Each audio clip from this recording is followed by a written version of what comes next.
Hello, happy Wednesday, and welcome back to #WhyWeVote, an interview series where we highlight unique and diverse American stories, all in the hopes of encouraging you to turn out and vote. My name is Stark-Ennis, and I'm your series host. Now, we have entered into the month of October, which means that the US presidential election is officially less than 1 month away. Last week, 73 million viewers tuned in to watch the first US presidential debate between Donald Trump and Joe Biden. And this evening, Kamala Harris and Mike Pence take the stage in Salt Lake City, Utah for their very own vice presidential debate, which I will for sure be watching. Now, our last interview with Audrey Meckling highlighted the importance of local politics, so we wanted to dedicate the next 2 episodes to just that. In today's episode, I sat down with James and Bety Shackelford. James is running for state representative over in Missouri, and Bety is managing all of his campaign efforts. The three of us talked about both of their journeys from Broadway to politics, what being a first-generation American citizen is like, what common sense gun policy entails, and how they're both hoping to bring back some balance to Missouri politics. So, stay safe, stay active, and enjoy the conversation. Hello to you both. How's it going? Hello, how are you? I'm doing well. Thank you so much for joining us. I know y'all are super busy. Oh, yes. Thank you for having us today as well. Of course. I'm glad we get to sit down virtually to talk things through. I love your shirts. Thank you. We're going to talk about those shirts today. Now, to start off, I guess this is an Instagram IGTV series called #WhyWeVote. This is, of course, sponsored by a group called Art Save the Vote, which are a bunch of artists that decided to gather together, create politically focused content in the hopes of inspiring people to go out and vote in November. So again, artists doing political work, which brings me to my first question, and very relevant to you two. Can you tell us a bit about how you two came to meet and the story behind that? Yes. So we met on the national tour of Disney's The Little Mermaid. I was the Ariel double, and he was the Eric double and understudy. And yeah. And ironically, our first city on tour was a 6-month contract. I had been on the tour for about 3.5 years on and off, and Bety was just joining for the first time. And ironically, the first city where we actually physically met in was here in Kansas City, Missouri. Yep. Nice. And that's where you currently are right now. Mm-hmm. Correct. Amazing. In his hometown. Yeah. Very cool. That's very full circle, I suppose. Yeah. It sure is. In more ways than one. You know, I've been out in Los Angeles as a full-time actor myself. It's been an incredible learning experience. I'm curious if your background as artists and specifically stage actors have helped to influence your current pursuits and maybe a skill set from one world transposed to another. I'm curious.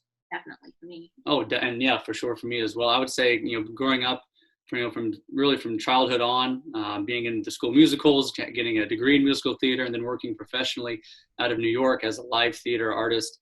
A big skill set that I feel that I developed and that is translating now into this work is that of, as an artist on stage live every night, you have to think on your feet very quickly. You have to be adaptive, and you have to be able to think of the best and most efficient solution for the current moment. And the whole phrase of the show must go on. You have to think of something that will just keep the show going, keep the storyline moving ahead. And that skill set, that trait, I feel really translates into public service, whether it's having a conversation with a potential constituent. If they say or you say something that you weren't expecting, or a question pops up that you weren't prepared for, you have to think on your feet and give them the best answer that's truthful and honest, but that also delivers the message you're wanting to deliver. To me, that also translates to working in the legislature. You're going to work with, I have the potential of working with people from all over the political spectrum, all different backgrounds. And, I'm really focused on finding those best solutions. Just like, finding, if something happens in a show that you don't expect, you have to find that best solution to move forward. There's so many things that happen in the political world that happen that you don't expect. And we're going to have to find those best solutions to move forward, together. Yeah, quick thinking. And my experience as an artist. So a lot of my career has been in musical theater, which is not something I studied as an actor. So I just feel like I did a lot of acting like I could dance and acting like I could sing, because he is like the singer of the family. But what I've learned through that process, though, is that you got to be a hard worker and you have to be good to work with. And I think that really translates over to the political world, because he's a first-time candidate and I'm a first-time campaign manager. And So we have zero experience, but what we have is just that hard work mentality, which I'm really proud of the work that we've done and continue to do. It's a lot, but it's exciting. I'm sure. I think being quick on your feet, being collaborative with many different people, commanding a room, that's all things that we all learn as artists, and I'm sure is serving you very well with your current pursuits. And right before we talk about your journey back to Missouri for you, James, and to Missouri for the first time for you, I would love to talk about your shirts, actually. Starting with Bety, in your pre-interview, you mentioned that your family journeyed to the U.S. and you are a first-generation Vietnamese American citizen. And I'm curious what that means to you and maybe how that's affected your view of America and what America means to you. Yeah, so my family, they were refugees. They came here because of the Vietnam War. My grandfather was a colonel, or the equivalent of what a colonel is here in Vietnam, and he fought alongside American soldiers against communism, against the North, and unfortunately we lost. And that is why I'm here. So a story that I think a lot about their journey here is how quickly they had to come to the States. So because my grandfather was so high up in the Army, it was imperative that his family get to safety as soon as possible. And because if not, then his sons, he had three sons, I have three uncles, who they would be put on the front lines. And then the daughters, he has three daughters, my mom and my two aunts, they would have been married off. So what my grandma essentially did was, before learning that we were going to lose the war, she gave each of her kids a small knapsack, and she said, okay, I need you to pack this amount of underwear, this amount of t-shirts and pants, and that's what you put in your bag, and then we got to go. And my mom, though, being 16, clothes didn't matter to her, and her most prized possession was her stamp collection. So in her bag, she put her stamp collection, and I can't imagine what that must be like. I grew up feeling safe, and she didn't, and my family members in that time didn't. And so being a firstborn Vietnamese American makes me feel very lucky that I have freedoms, I have safety, that they had to re-get when they came here. And again, with being an artist and coming in here and learning hard work, it didn't just stem from being an artist. It first stemmed from watching my family and how much they have not even just survived they have thrived here, and having them thrive and passing that on to me. I want to thrive for them in honor of their journey here. That's amazing. Wow. What a journey. And I'm sure that work ethic and that passion helps you with your current pursuits and, just in life, I'm sure.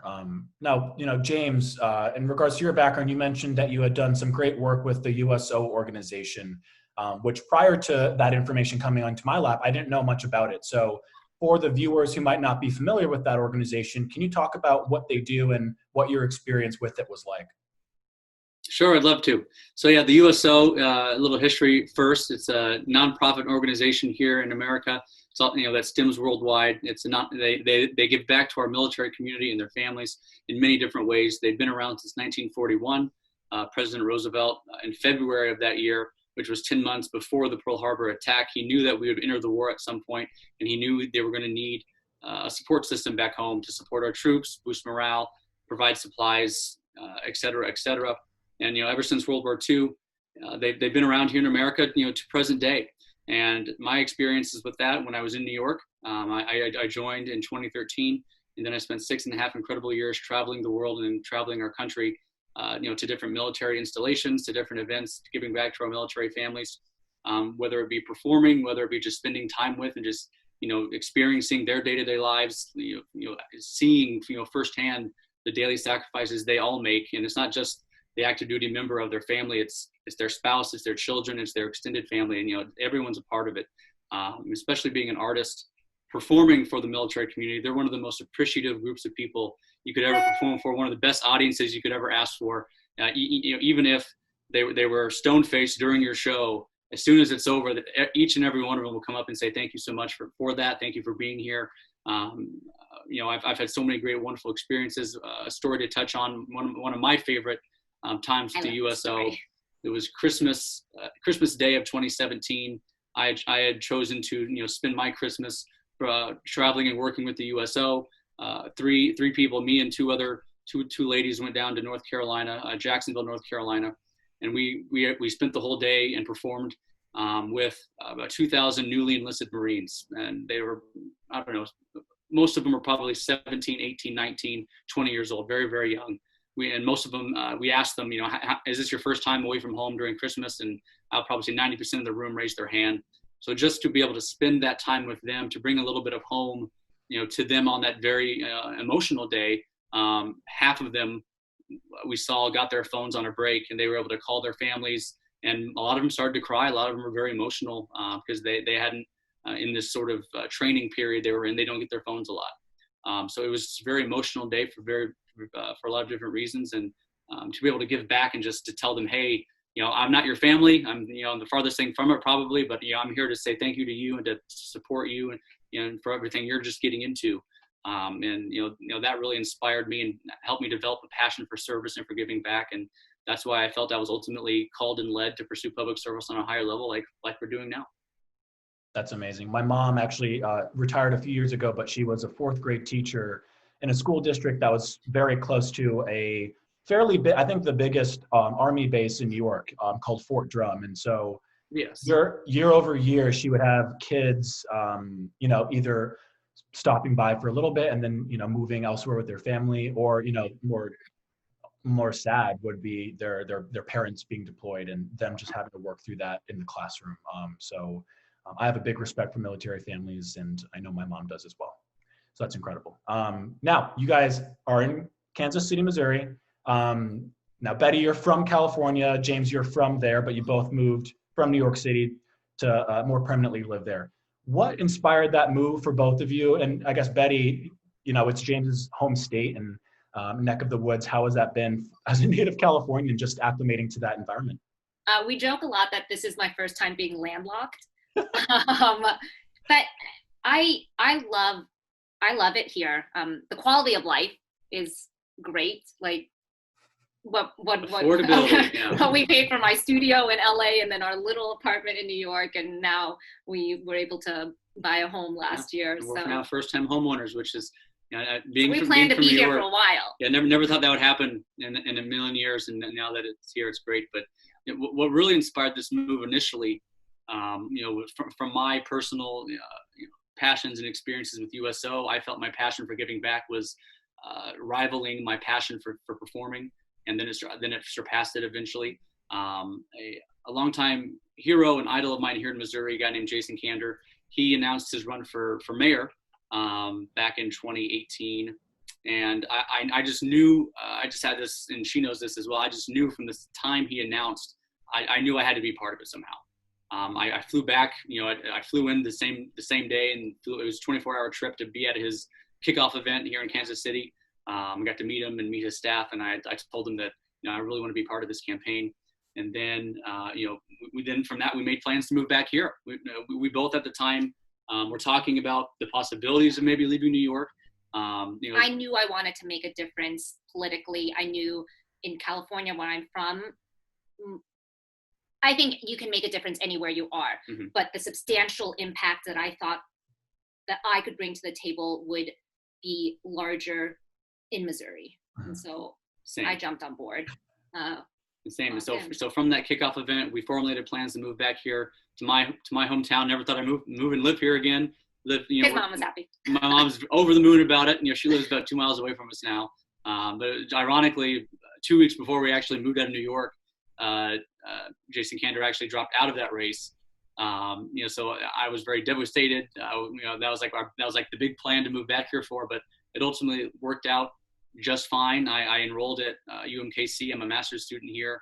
in public administration. And then we end up finding out about this wonderful House district race that we're now running for. And everything's working out, I think, for the best. Everything happens for a reason, in my opinion. And, this is that reason for us. And hopefully we'll also get to work for Jason Kantor's campaign, whatever he decides to do, because he's awesome.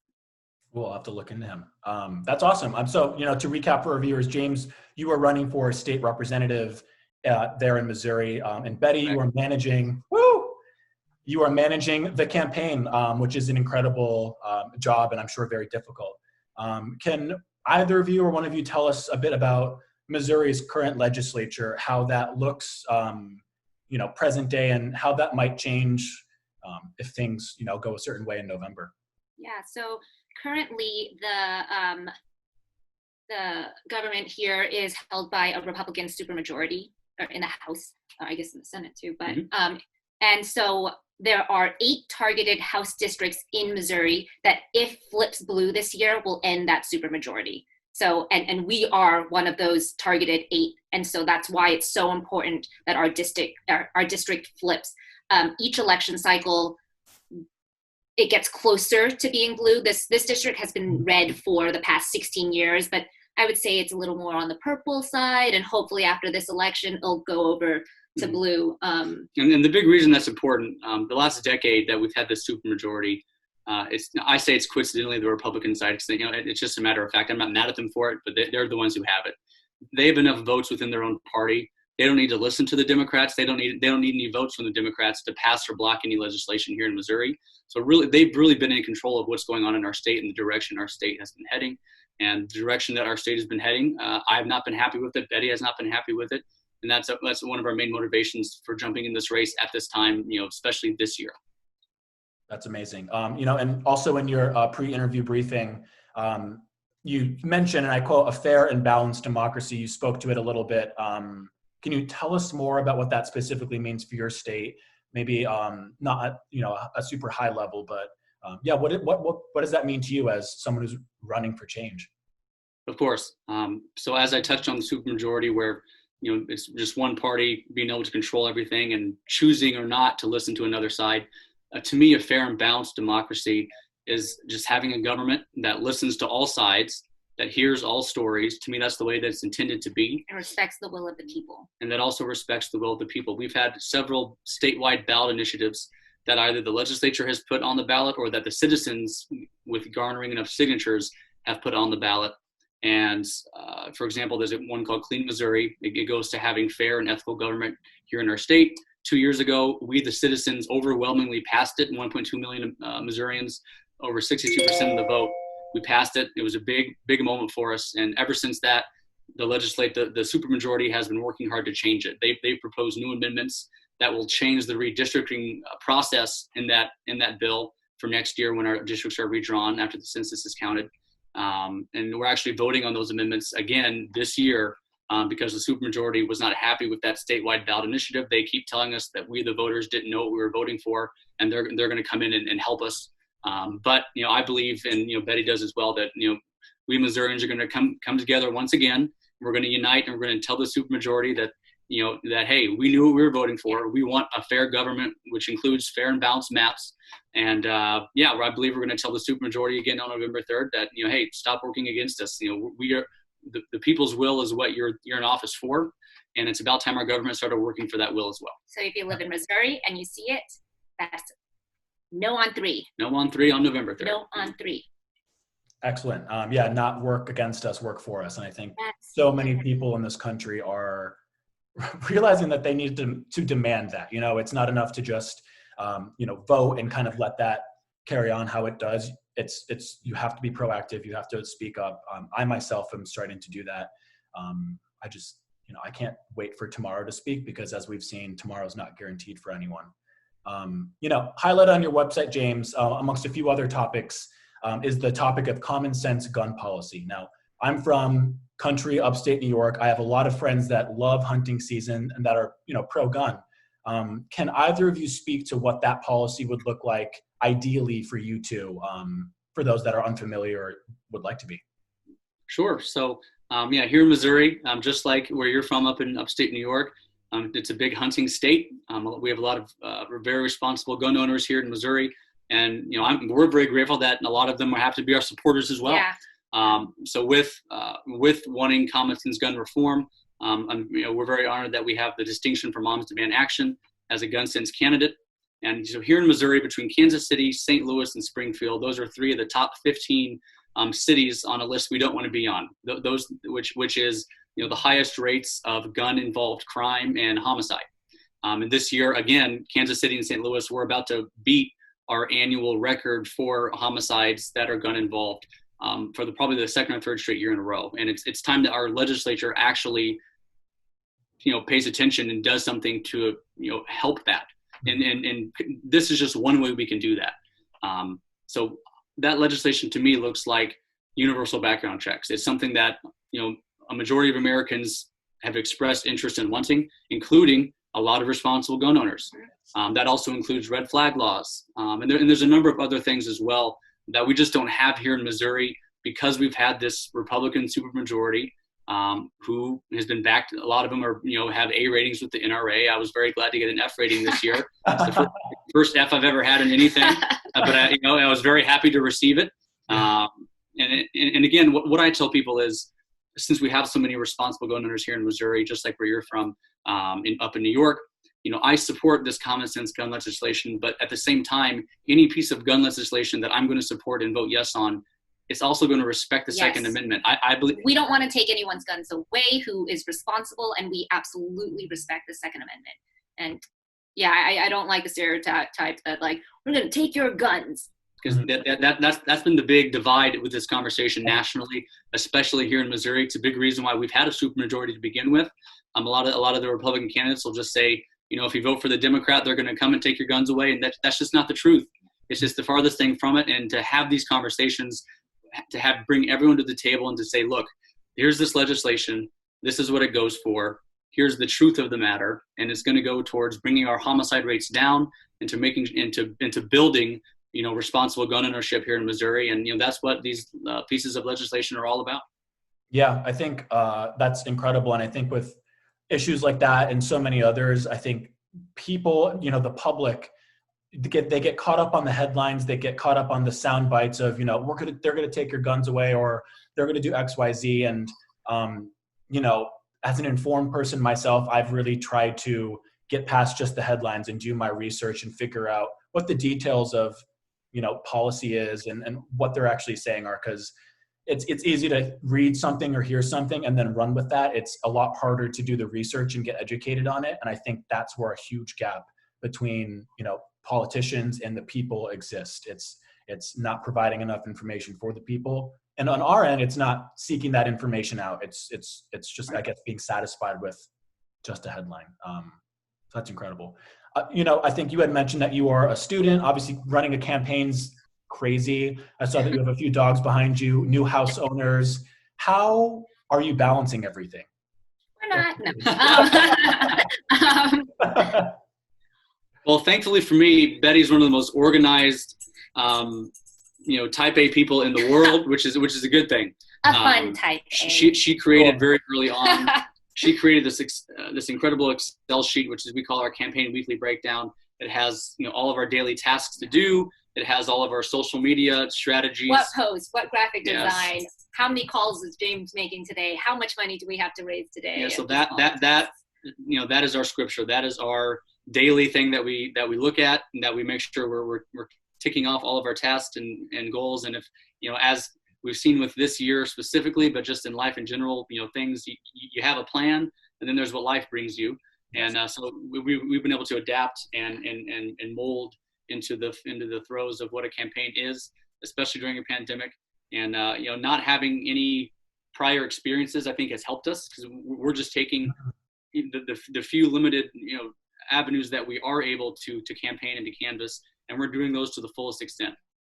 And I mean, in terms of balancing, and we try to still have fun together and laugh together. And last night we watched a super awesome movie called Trip to Busan. The Train to Busan. A train, not Trip to a Train. It is the South Korean film. It's excellent.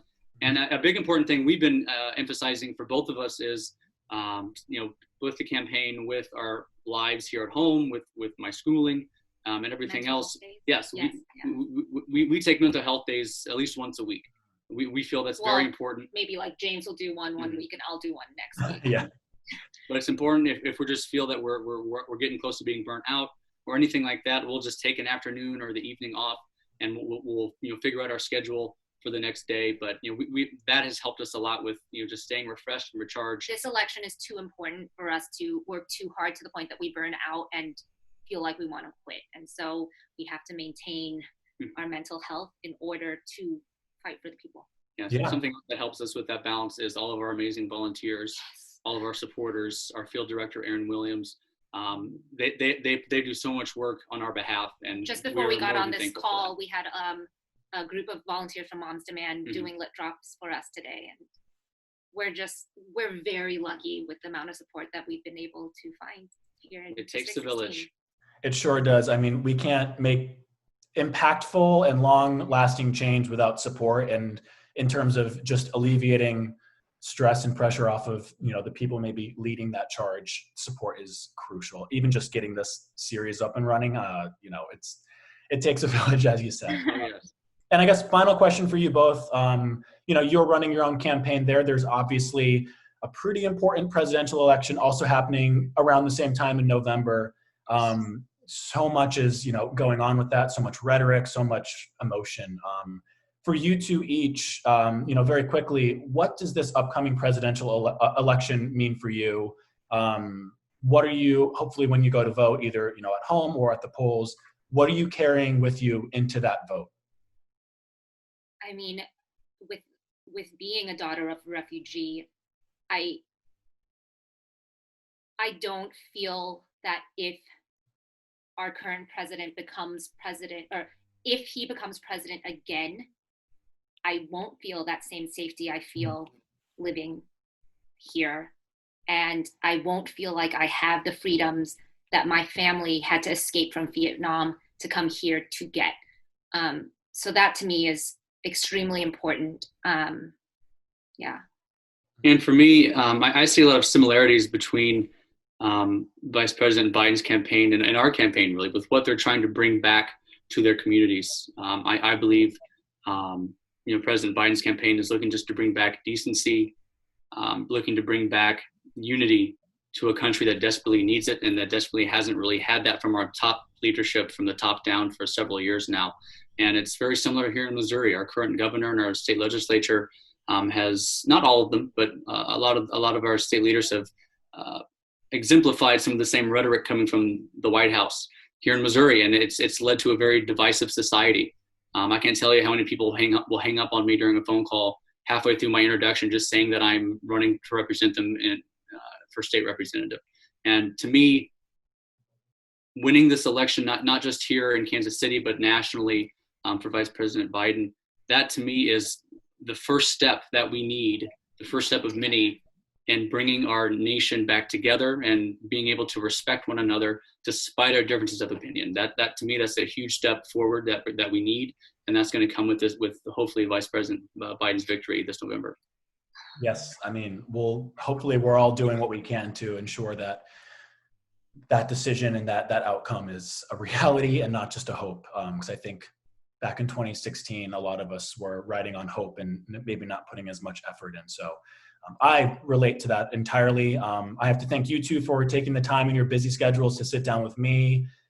Shout out to Art Save the Vote for connecting us, without whom I would not have been.